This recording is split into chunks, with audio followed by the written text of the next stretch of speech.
አብዛኞቻችሁ ተማሪዎች ስፔሻሊ ደግሞ ዩኒቨርሲቲ ውስጥ ያላችሁ ከቤተሰብ የሚላክላችሁ እንዲሁም ከተለያዩ ምንጮች የምታገኙትን ገንዘብ ማኔጅ ማድረግ ላይ እንደምትቸገሩ እርግጠኛ ነኝ። በተለይ ደግሞ ለወር ይበቃኛል ተብሎ የተላከላችሁ ገንዘብ ለማይሆን ነገር አጥፍታችሁት ወር ሳይደርስ መልሳችሁ ብር የምትጠይቁበት ሲቹዌሽን እንደሚገጥማችሁ እርግጠኛ ነኝ። በዛሬው ቪዲዮ እንዴት ገንዘባችንን ማኔጅ ማድረግ እንደምንችል ከፐርሰናል ኤክስፒሪየንስ እንዲሁም ከተለያዩ ሰዎች ያገኘሁትን ነገር ለእናንተ ሼር የማደርግ ይሆናል። ሙሉ ቪዲዮውን እንድትከታተሉ እያሳሰብኩኝ መልካም ቆይታ። ሰላም እንዴት ናችሁ? ዳዊት እባላለሁ። የአዲስ አበባ ዩኒቨርሲቲ የመጀመሪያ ዓመት ተማሪ ነኝ። እንዲሁም ጎን ለጎን የተለያዩ የቢዝነስ ሀሳቦችን ለመረዳት እየሰራሁ እገኛለሁ።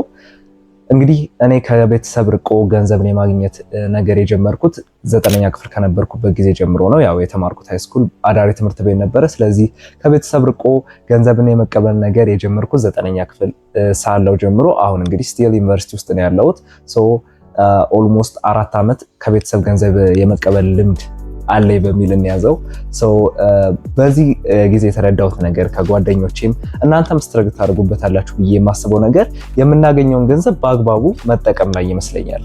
ገንዘብ እናገኛለን፣ የተለያዩ የማይሆኑ ነገሮች ላይ እናውለዋለን። ወር ሳይደርስ ገንዘባችን ያልቅና መልሰን ቤተሰብ ላኩልኝ ማለት ወይንም ደግሞ ብድር ውስጥ የመግባት ነገር ይመጣል። ስለዚህ እንዴት ነው ገንዘብን ማኔጅ ማድረግ የምንችለው የሚለውን በ4 መንገዶችን አሳያችኋለሁ ማለት ነው። የመጀመሪያው መንገድ የሚሆነው የምናገኘውን ገንዘብ በአግባቡ መበጀት ነው። ይህን ነገር የተለያዩ ቦታዎች ላይ ሰምታችሁት ሊሆን ይችላል፣ ግን የምናገኘው ገንዘብ በዋናነት ወደ 3 የተለያዩ ቦታዎች ነው የሚሄደው። የመጀመሪያው ኒድ የምንለው ነው። ሁለተኛው ዋንት፣ ሶስተኛው ደግሞ ሴቪንግ የምንለው ነው። ኒድ የምንለው ቤዚክሊ ግዴታ ለሰርቫይቫል የሚያስፈልጉን የተለያዩ ምግብ ሊሆን ይችላል፣ መሰረታዊ አልባሳት ሊሆን ይችላል፣ ትራንስፖርቴሽን ሊሆን ይችላል። ቤዚክሊ ግዴታ የሚያስፈልገን ነገር ነው። ዋንት የምንለው ከኒድ ያለፈ ላይክ ራሳችንን ሳቲስፋይ ለማድረግ ብቻ የምንፈልጋቸው የተለያዩ ነገሮች ሊሆኑ ይችላሉ። ኢንተርቴንመንት ሊሆን ይችላል፣ ግዴታ የማያስፈልጉ ልብስ ሊሆን ይችላል፣ ተጨማሪ ካለ ልብስ ላይ የበለጠ መግዛት ሊሆን ይችላል። ዋንት የምንለው ይሄ ነው። ሶስተኛው ሴቪንግ የምንለው ነው። ሴቪንግ የምንለው ለወደፊት ይጠቅመናል ብለን የምናስበውን ያህል ገንዘብ የምናስቀምጥበት ነው። ስለዚህ ቤዚክሊ የምናገኛቸው ገንዘቦች ወደ 3ቱ ነው የሚሄዱት። አብዛኛው የፐርሰናል ፋይናንስ እንዲሁም መኒ ማኔጅመንት ላይ ኤክስፐርት የሆኑ ሰዎች የሚሉት ምንድነው 50% ለኒድ፣ 30% ለዋንት፣ 20% ደግሞ ለሴቪንግ ብናስቀምጥ መኒ ማኔጅመንት ላይ አሪፍ እንሆናለን የሚለውን ነው።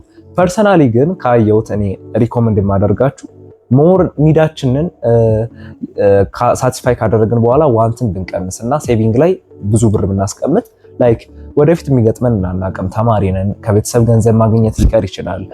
እንዲሁም ሴቭ ያደረግነውን ገንዘብ የተለያዩ ኮርሶች፣ የተለያዩ ሰልፍ ዴቨሎፕ ለማድረግ የሚጠቅሙን ነገሮች ላይ መዋል ስለምንችል ቤዚክሊ ዋንትን ፕራዮሪታይዝ ከምናደርግ ይልቅ ሴቪንግን የበለጠ ፕሮሞት ብናደርግ ራሳችንን ይጠቅመናል ብዬ አስባለሁ። ስለዚህ የምናገኘውን ገንዘብ በእንደዚህ አይነት መልኩ ማኔጅ ማድረግ እና በጀት ማድረግ የምናገኘው ገንዘብ ወዴት ነው የሚሄደው የሚለውን ነገር መለየት ከቻል የገንዘብ ማኔጅመንት ስትራቴጂያችን እያደገና ራሳችንን ዴቨሎፕ እያደረግን እንሄዳለን ማለት ነው። ሁለተኛው መንገድ ነን ኢሴንሻል የሆኑ አይተሞችን አለመግዛት ነው። ብዙዎቻችን የምንቸገረው ነገር ምንድነው? አንድን ነገር መንገድ ላይ ወይም ሱቅ ላይ ተመልክተነው ከተመቸን እንገዛውና ወደ ቤት እንወስደዋለን። ቤት ሂዶ ወይ ይቀመጣል ወይ ይሰጠናል ብለን የገመትነውን ያህል ጥቅም ላይሰጠን ይችላል። ስለዚህ ነን ኢሴንሻል የሆኑ ነገሮችን ባለመግዛት ገንዘባችንን ማኔጅ ማድረግ እንችላለን። እንደውም አብዛኞቹ የፐርሰናል ፋይናንስ ባለሙያዎች የሚሉት ምንድነው? አንድን ነን ኢሴንሻል አይተም ከመግዛታችን በፊት 24 ሰዓታት ብንጠብቅ ያንን ነገር እውነት ያስፈልገናል ወይስ አያስፈልገንም የሚለውን ነገር ለመለየት ኢነፍ አማውንት ኦፍ ታይም እናገኛለን። ለምሳሌ መንገድ ላይ የሆነ ጃኬት ብመለከት ከዛ አዛት ታይም ባልገዛው ይመረጣል። ላይክ ቤት ሂጄ እውነት ይሄ ነገር ይጠቅመኛል አይጠቅመኝም የሚለውን ነገር ከለየው በኋላ ከ24 ሰዓታት በኋላ ወይ ተመልሼ እገዛዋለሁ፣ የማይጠቅም ሆኖ ካገኘሁት ደግሞ እተዋዋለሁ ማለት ነው። ስለዚህ ነን ኢሴንሻል የሆኑ አይተሞችን 24 ሰዓታት ጠብቀን ይጠቅሙናል አይጠቅሙም የሚለውን ነገር ከለየን በኋላ መግዛት ወይም አለመግዛት እንችላለን ማለት ነው። ስለዚህ በዚህ መንገድ ገንዘባችንን ማኔጅ ማድረግና ላላስፈላጊ ነገር እንዳናውል ማድረግ እንችላለን ማለት ነው። ሶስተኛው በተቻላችሁ መጠን ፊር ኦፍ ሚሲንግ አውት የሚባለው ነገር አቮይድ ለማድረግ ሞክሩ። ብዙዎቻችን ስትረግል የምናደርግበት ነገር ምንድነው? ጓደኞቻችን አንድ ነገር ስላደረጉት፣ የሆነ ኢቨንት ላይ ስለተሳተፉ፣ የሆነ ነገር ስለገዙ እኛም ማድረግ አለብን ብለን የምናስበው ነገር ነው። እኔ ፐርሰናሊ ሃይስኩል የነበርኩበት ታይም አዳሪ ትምህርት ቤት እንደመሆኑ መጠን ብዙ ልጆች ጋር አብሬ እኖራለሁ፣ ብዙ ጓደኞች አሉኝ። እነሱ ያደረጉትን ነገር ማድረግ እኔ የምፈልግ ነበረ በወቅቱ። አሁን ላይም ዩኒቨርሲቲ ባለሁበት ሰዓት የተመለከትኩት ነገር ምንድነው?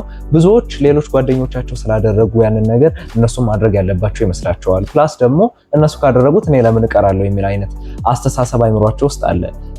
ይህን ነገር ማስወገድ ይኖርብናል። ምክንያቱም at the end of the day እነዛ ጓደኞቻችን የሚያደርጉን ነገር ለኛ ላይጠቅመን ይችላል።